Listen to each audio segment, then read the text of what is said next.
할렐루야. 반갑습니다. 4월은 잔례한 달이라고 했는데 정말 온 민족의 마음에 아픔을 주었습니다. 이제 아픔에 대한 성숙도 있어야 되겠죠.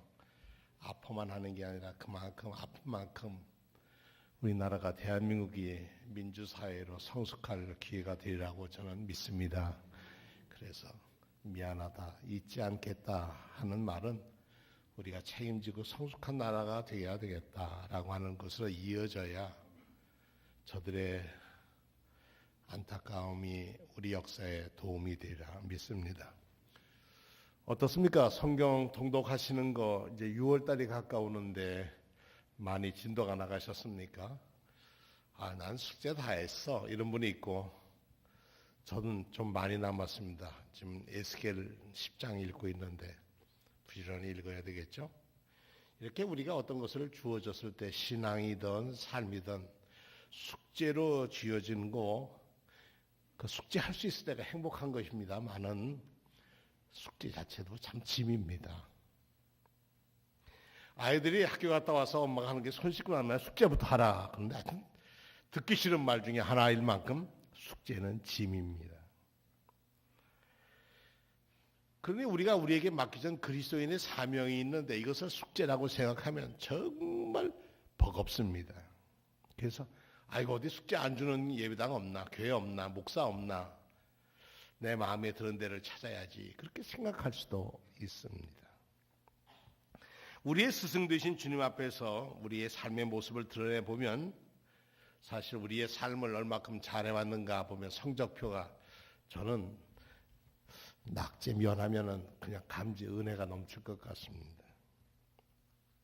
우리가 하나님을 경험하고 나면 우리의 삶이 바뀝니다. 하나님의 말씀은 늘 우리 주변에서 명령하십니다. 우리 주변에서 일하고 계셔요. 그래서 하나님은 우리와 늘 실제적이고 개인적이고 지속적인 사랑의 이런 관계를 유지해 가기를 원하십니다. 그리고 하나님은 그분의 일에 참여하도록 우리를 부르십니다. 하나님은 하나님 자신의 목적과 길을 보여주시기 위해서 성령님에 의해서 기도, 성경, 환경, 교회를 통해서 어떤 것이라는 말씀을 일러주십니다. 그래서 일러준다, 안레데라고 하는 독일어는 설교도 안레데라고 말합니다. 일러줍니다. 그러므로 우리 하나님의 부르심은 항상 우리를 믿음의 갈등으로 몰아넣습니다. 이걸 해야 되나 안 돼야 되나. 그리고 갈등할 뿐만 아니라 그리고 그에 따른 행동을 요구합니다. 그러기에 우리는 하나님의 역사에 참여하여서 나의 인생을 하나님의 뜻에 조정해 가야 합니다. 맞춰 가야 합니다. 그러므로서 우리는 하나님을 경험으로서 알게 됩니다. 블랙갑이라고 하는 하나님을 경험하는 삶의 7가지 원칙이 이와 같습니다. 하나님은 우리에게 명령하시고 모세에게 명령하시고 우리는 이에 복종하는 것, 이것이 신앙입니다. 명령은 되게 하라 하는 형태로 주어집니다. 해야 한다, 하라. 그런데 문제는 여기서부터입니다. 해야 하는 것이기 때문에 이러한 전제를 걸고 명령이기보다, 그리고 해야 하는 것을 억지로 하는 거라면 그것은, 그 복종은 맹종이죠. 노예적인 인간의 의지를 노예화시키는 것이라 생각해서 자기의 뜻이 거기에 맞지 않으면 거절합니다.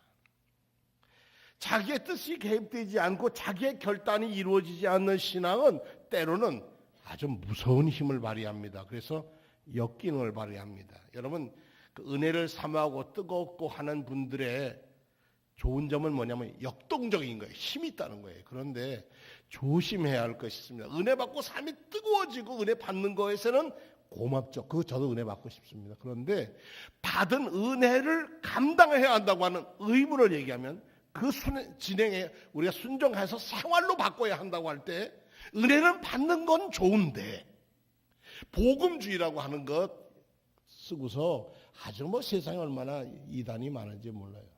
그 사람들은 책임을 얘기하지 않고 받는 것만 생각해요. 그래서 사람은 받는 것에 참 익숙되어 있어요. 우리나라가 원조 받는데 얼마나 익숙되어 있었습니까? 받는 건 주는데 내가 그 받은 사람의 의미 주어야 한다는 것은 잊어버리고 살아요. 그리고 약해요. 그러니까 한국 교회가 초창기에 민족운동과 함께 이 민족의 고통과 아픔에 함께하고 민주화운동도 함께하고 그럴 때는 사람들이 교회를 인정했는데 이제는 교회가 주지 않는다는, 너희가 하나님의 사랑을 많이 받았으면 너희도 줘야 되지 않냐. 세상은 그렇게 우리에게 말하고 있습니다. 자, 자기의 결단이 들어가지 않는 순종은 그것은 사실 불종과 같습니다. 하기 싫지만 하라고 하니까 하고 싶지 않지만 해야 한다는 거 하니까 사람은 편안함이 없습니다. 자, 우리 중보기도 하는 분이 120여 명분의 중보기도 합니다. 순서가 다 짜여 있고 없는 분들도 해주시는 분 혹 있습니다. 야, 그거 꼭 해야 되나 그러는데 그러다가 여러분 자신이 중보기도를 받아야 할 때, 날 위해서 기도해줘야 할 사람이 있을 때, 중보기도에 긴급기도 요청을 쓸 때 나는 기도해주지 않고 날 위해서 기도해주세요. 그렇게 말하기가 좀 건지럽지 않으세요? 좀 그렇잖아요. 그러니까 우리가 기도하면서 함께 살아가는 거예요. 이런 행위를 마치 공부하기 싫으면서도 공부해야 하는 아이들 뜻처럼 우리가 억지로 할 때 우리는 버겁거립니다. 그리고 인격의 부조화를 가져옵니다.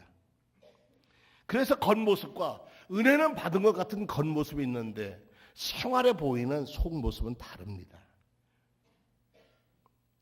이런 행위를 우리는 좀 심한 말로 위선이라고 얘기합니다. 이것이 심화되면 정신분열 내지 인격 장애가 가져오고 그 가정이나 그 삶의 파탄을 가져옵니다. 무서운 부모 밑에서는 아이가 인격적으로 잘 자랄 수가 없습니다. 하나님이 두려워서 벌 받을까 봐 내가 신앙생활하고 성경 읽는다?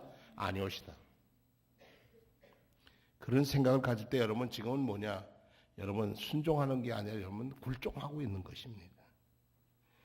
그렇다면 어떤 신앙이 바람직한 신앙과 인격과 성품을 키울 수 있을까?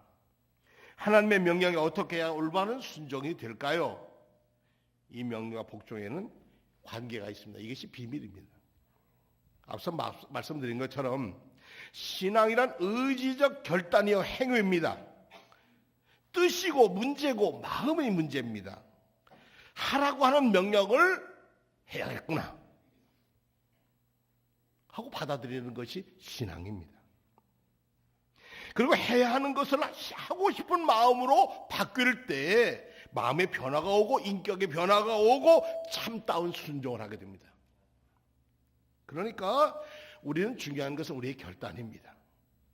해야 한다는 뜻이 하고 싶어 하는 말로 바꿔지면 인격의 변화가 온다는 겁니다. 영어의 must가 꼭 해야 한다는 것이 will, 내가 기뻐서 하는 것으로 바뀌어야 되고, 해야 하는 것이 하고 싶은 것으로 변화될 때 우리는 그 하는 내용의 목적과 그 내용이 아름답게 그리고 내게 다가오고 내 삶에 들어와서 내 인격을 변화시킵니다.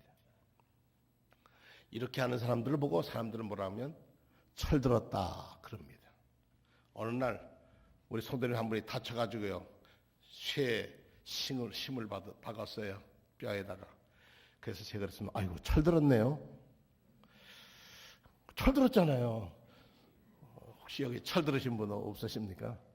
철들은 거예요. 철이 들어가 있잖아요. 철이니까 철들었죠. 근데 거기다 조금 더 철을 잘 들으면 야 제법 철들었다 야, 이렇게 제법 철들었다. 여러분 제법이라는 법이 뭡니까? 남의 법이 내 법이 됐을 때 제법이라는 거예요. 우리말에. 어른들이 가르쳐준 것이 옳다고 생각해서 내가 받아들여서 내 삶의 인격으로 바뀔 때 제법이에요. 그게 제법이면 구사전에 차면 수진이나 솜씨가 그 어느 정도의 이름, 이것을 우리가 제법이라고 합니다. 제법하네. 하나님의 성경 말씀이 내 법이 되려면 제법 살아야 한다는 거예요. 하나님의 말씀이 제법이 돼야 돼. 그러려면 내 생활이 바뀔 수밖에 없어요. 억지로 해서는 어렵죠. 그러나 억지도 하다 보면 기쁨도 발견하게 됩니다. 우리의 신앙도 성숙하면 하나님의 법이 제 법이 됩니다. 그러니까 판단할 때는 믿는 사람답게 결정합니다. 순종하고 기도하고. 그래서 이런 사람은 자유롭게 자기가 선택합니다. 이런 것을 우리는 자유의지 또를 가진 거듭난 사람이라 중생했다라고 말합니다. 그러니까 거듭남의 비밀 얘기하는 사람 하셔야 돼요. 그 거듭남의 비밀은 놀라운 거예요. 그런데 거듭남의 비밀을 가졌으면 그 생활에 나타내야 되는 거예요. 내 마음에는 예수의 법이 있는데 나타나지 않는다. 그것은 아직 제 법이라고 말할 수가 없습니다. 2013년 들어오면서 여러분들이 송구영신 예배 때 여러분의 기도문을 적어서 내셨습니다. 제 1년의 기도문을 적었는데 어느 분이 기도에 이런 기도를 쓰셨어요.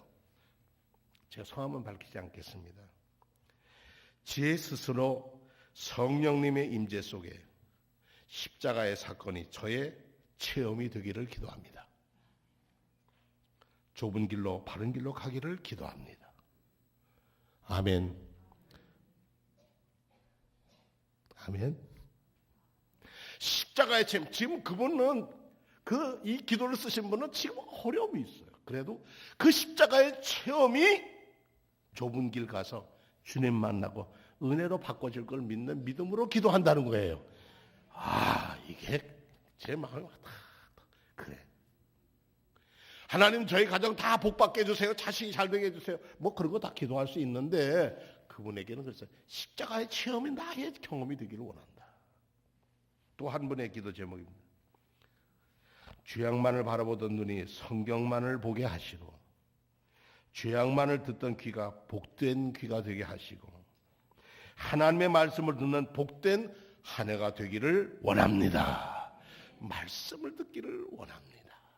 이런 기도죠. 근데 그 말씀이 들어오면 내게 갈등을 일으켜요. 얼마나 갈등을 일으키는지 몰라요. 여러분 항암제를 받으면 그것이 들어가서 싸움을 하잖아요. 그러니까 얼마나 몸이 힘들어요. 그러나 그것은 뭐예요? 나중엔 뭘 가져오는 거예요? 영육이 강건해지는 거예요. 성경 말씀이 여러분이 읽을 때 그것이 내게 다가올 때 아니야 내가 이건 읽고 싶지 않아 하고 빼놓고 읽어본다고 해봅시다. 저 어려서 고등학교 때는 요한계시록을 안 읽었습니다. 왜 안 읽었냐고요? 무서워서. 요한계시록 읽다 보니까 참 무섭더라고요.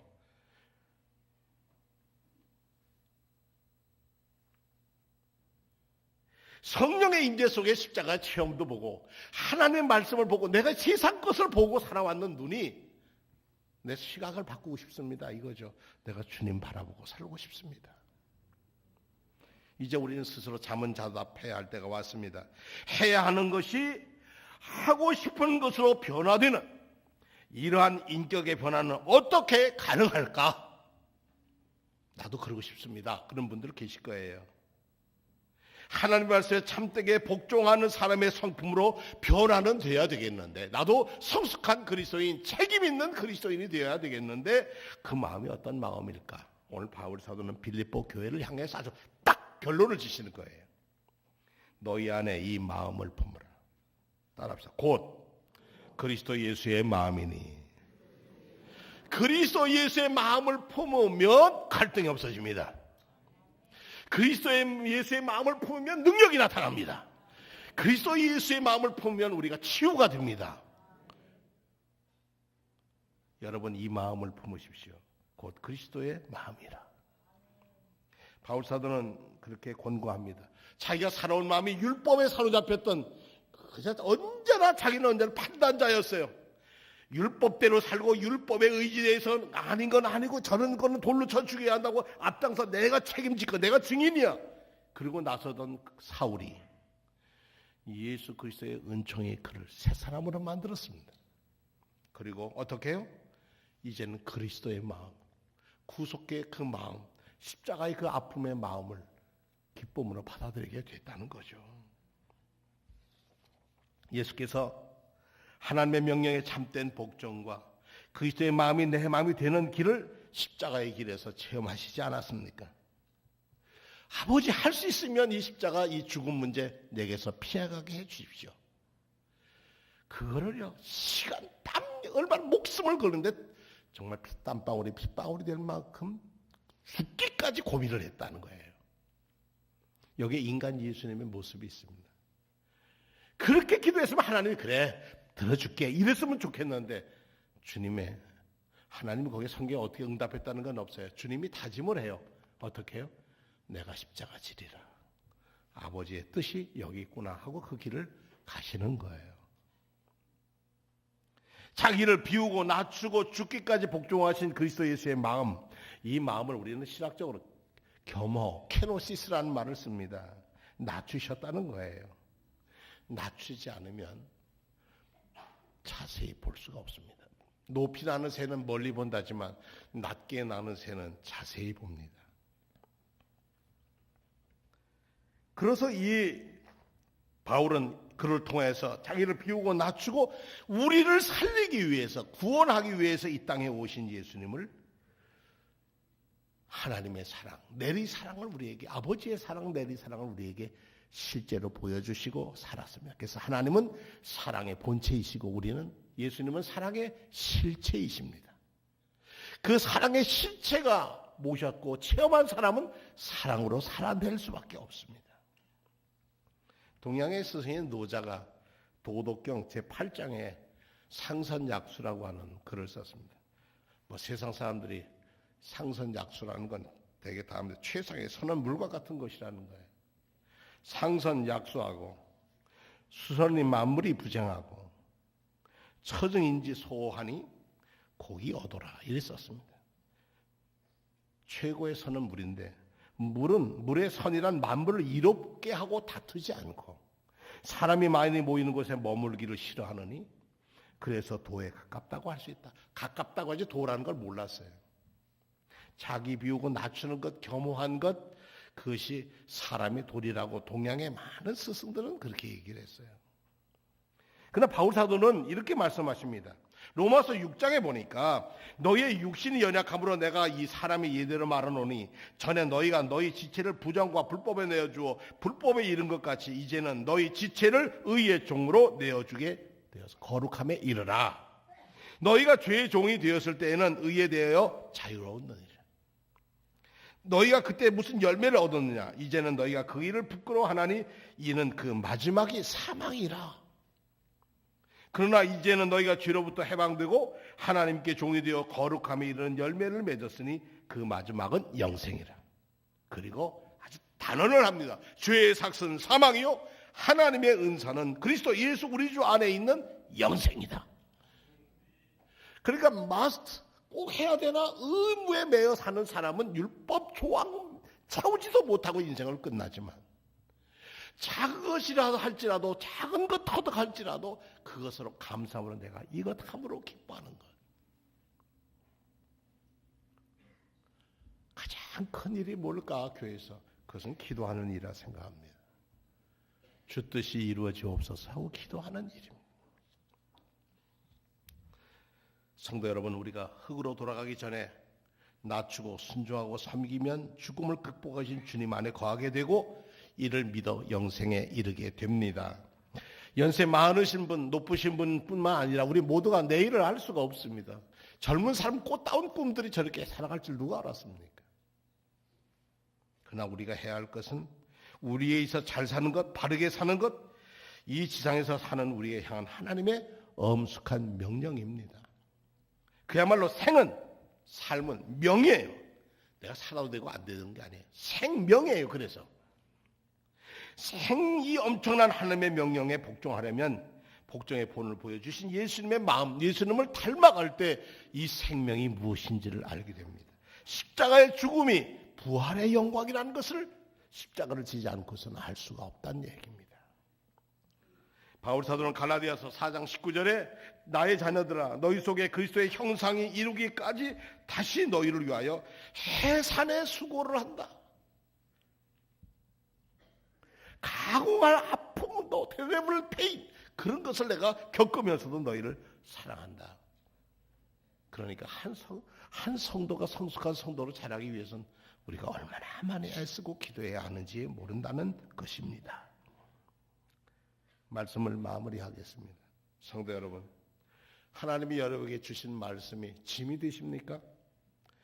나 이거 꼭 해야 되나? 주일은 성수해야 되나? 왜 무슨 뭐 교회가 돈이 없나 11절 하라고 하나?